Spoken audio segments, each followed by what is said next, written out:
You know that Done. moment when you close your book after studying, and for a second you feel productive, but then someone asks you what you just learned and your mind goes strangely blank? Like the information was there just a minute ago, but now it feels just out of reach.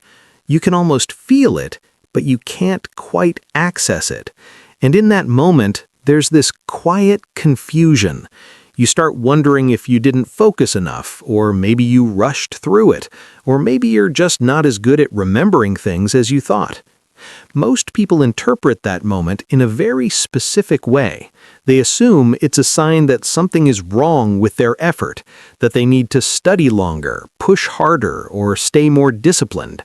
But what if that feeling, that frustrating gap between studying and remembering, has very little to do with effort at all? Here's where this starts to get interesting. Psychologists have been studying memory for decades, and one of the most consistent findings is something most people never consciously realize.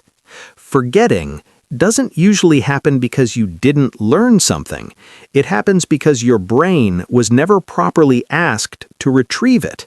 And learning something versus retrieving something are not the same process, even though they feel similar on the surface. Think about it in a simple way. There's a difference between recognizing something and actually remembering it. You can look at a page of notes and feel this sense of familiarity. Everything seems to make sense. It feels like you understand it. But the moment the page is gone, that sense of certainty fades. Suddenly, you're not so sure anymore. That doesn't mean you're incapable. It means your brain hasn't fully encoded the information in a way that makes it accessible without support. Now here's where the Japanese student routine becomes quietly powerful. In many classrooms in Japan, there's a small habit that doesn't look impressive on the surface. It doesn't involve complicated systems or intense study techniques. After learning something new, students pause. They don't rush to the next topic. They don't immediately reread everything. Instead, they take a moment and try to recall what they just learned without looking. No notes, no hints, just memory. At first glance, this might seem almost too simple to matter. It doesn't feel productive in the way highlighting or rereading does. There's no visible progress, no sense of covering more material. But cognitively, something very different is happening during that moment. Because when you try to pull information out of your mind without external help, your brain shifts from passive recognition into active reconstruction. And that shift is where learning actually deepens. Most people unknowingly do the opposite. You read something once, then you read it again. Maybe you underline a few sentences or highlight key points, and it feels productive. It gives you the sense that you're doing something useful. But your brain stays in a passive state. It becomes familiar with the information, but it doesn't build strong retrieval pathways. So when you need the information later, it's not easily accessible.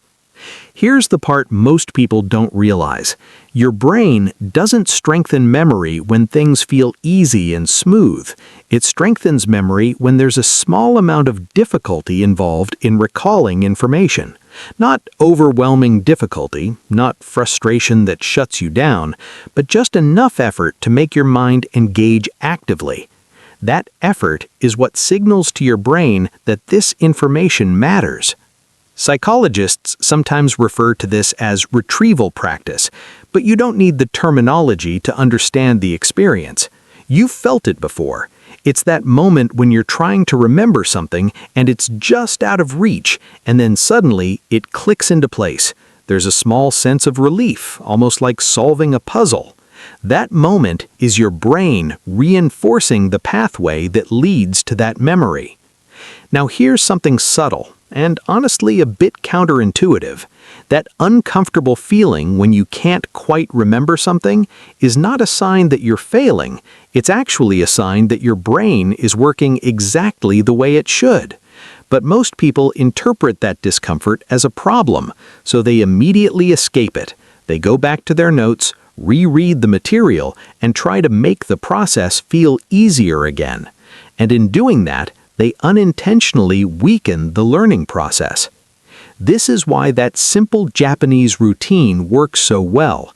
It builds in a moment of controlled difficulty right after learning, a small pause where you're asked to rely on your own memory.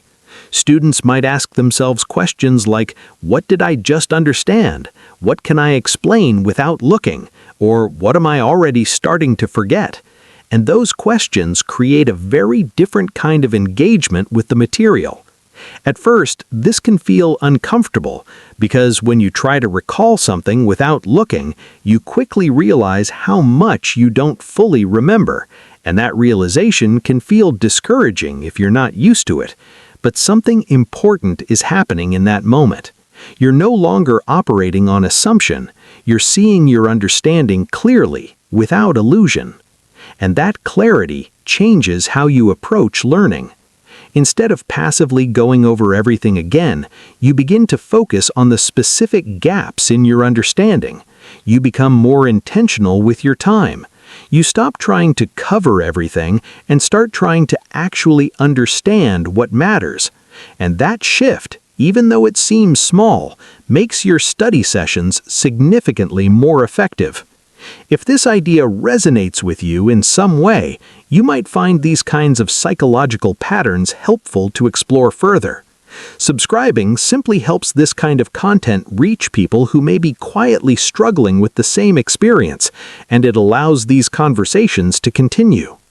Now, there's another layer to this that often goes unnoticed. This routine doesn't just improve memory, it changes your relationship with learning itself. Because when you rely less on constant input and more on recall, you naturally become more aware of your own thinking process. You start noticing patterns in what you remember easily and what you struggle with. You begin to recognize where your understanding is solid and where it's fragile. And over time, that awareness builds a kind of confidence that feels very different from the usual kind. It's not loud or performative. It doesn't come from trying to prove that you know everything. It's quieter than that. It comes from knowing exactly what you understand and being okay with what you don't. There's a sense of stability in that, a kind of calm clarity. Something else begins to shift as well. Your study sessions start to feel less exhausting, not because you're doing less work, but because you're doing work that actually moves things forward. Passive studying can feel easy in the moment, but it often drags on without producing real results. Active recall feels slightly harder, but it's more efficient. It shortens the gap between effort and outcome. And this is where things become even more interesting. Your brain starts conserving energy. Instead of spending hours rereading information that doesn't stick, you spend shorter periods actively engaging with the material, testing yourself, reconstructing what you've learned, strengthening the pathways that matter. So if you've ever felt like you study for hours but still forget everything the next day, it may not be a discipline problem. It may not even be a focus problem. It may simply be that your brain was never given the right kind of challenge to make the information stick. And that's not a flaw. It's just a missing piece in the process. If you've experienced that quiet frustration of putting in effort without seeing results, you're not alone in that. A lot of people go through it without understanding why it happens. And because it's not obvious, they assume the issue is something personal, something about their ability, but often it's just the method that needs adjusting. Sometimes a small shift like this is enough to change everything underneath.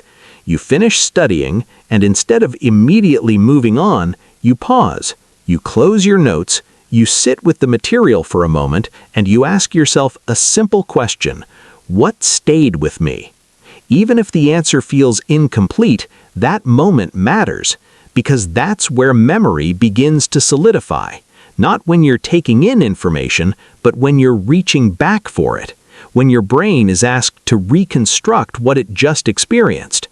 And once you start noticing this pattern, you begin to see it in other areas of your life as well, in conversations, in things you read, in moments you want to remember more clearly. You realize something that's easy to miss in a world that emphasizes constant input. Remembering isn't about holding on tighter, it's about giving your mind the space and the signal to rebuild what matters. And once you see that, it quietly changes how you approach learning altogether. If this connected with you in some quiet way, there's more like this to explore. And if you'd like to support these deeper conversations, subscribing or joining the channel genuinely helps keep them going and allows more people to discover ideas like this. Sometimes, understanding one small pattern about your mind is enough to shift how you experience things on a much deeper level.